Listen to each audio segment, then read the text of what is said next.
let's do something a little bit different today, guys. Let's do graphic design. Today I'm going to show you guys how to do a very simple L logo, and it's not going to take much time, but let's go ahead and get started.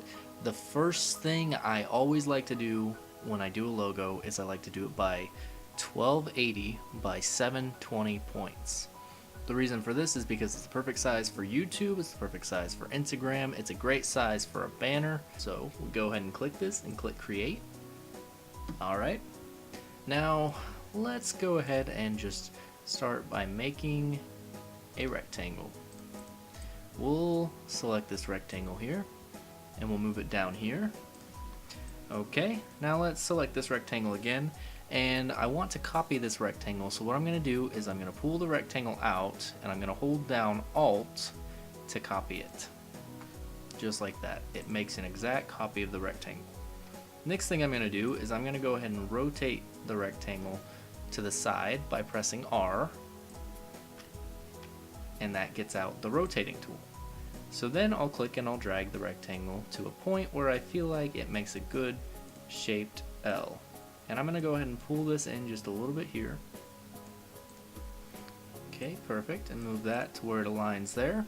Alright, now what I'm going to do is I'm going to take the direct selection tool, which you can get by pressing A, and I'm going to choose this anchor point right here and hold down Shift so that it lines up with the line and pull it in.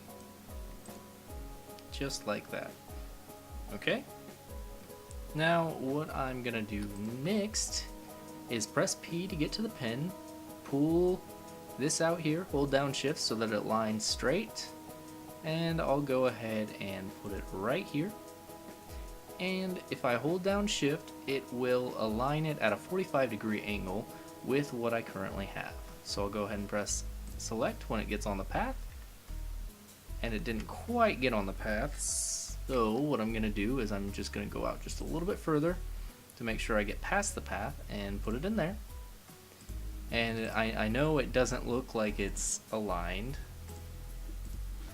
and it kind of has this overlap right here if you look at it, and if you press Z, by the way, it gets to your zoom tool. But what I'm going to go ahead and do is select all of this that I have right here and hold down Shift and press M. This gets the tool that makes it to where you can combine certain selections.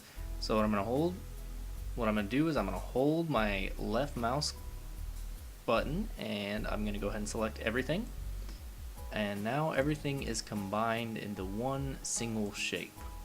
So what I'm going to do is I'm going to take this whole shape and I'm going to go ahead and press the center button and center it there. I did a pretty good job of centering it.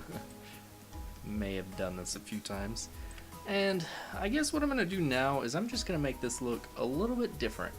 So what I'm going to do is carry this line over, and then actually let me put the line somewhere else. Let me put the line right here.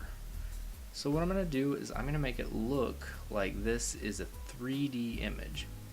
So I'm going to carry the line over, I'll put it about here.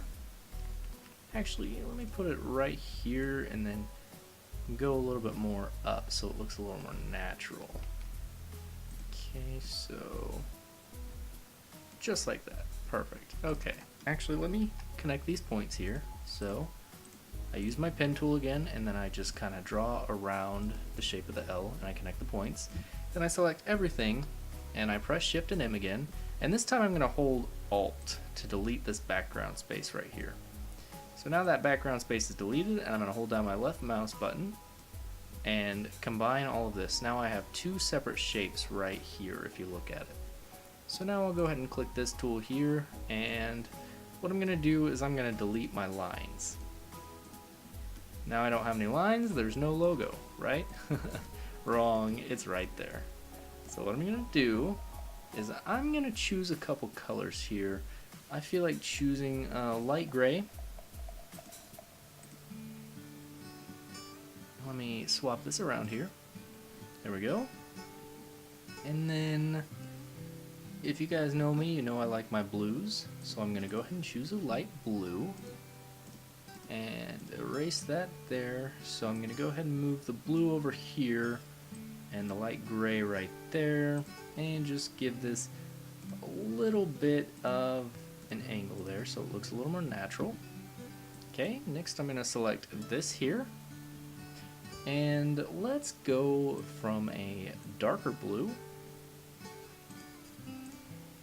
into let's do a kind of tealish green. Okay, so now I'm just going to delete this, and I'm going to move this over if it stops duplicating. Actually, what I'm going to do is I'm just going to go ahead and rotate this by 90 degrees. 90 degrees isn't quite what I wanted, so I'm going to do 120 just to get that shape right. Move this over like so. Just kind of adjust my gradient here and lighten this up just a little bit, just to make it look like it flows a little bit better. And actually, I'm going to add a little bit of a bluish tint into this. So lighten it up and then add a little bit of blue so that it all looks pretty natural. So that's a pretty simple logo design right there. I didn't want to do anything too fancy for you guys today. So, if you guys like this video, please comment, like, and subscribe to me, and I will bring you guys some more complicated content in the future. Thank you guys for watching. Bye.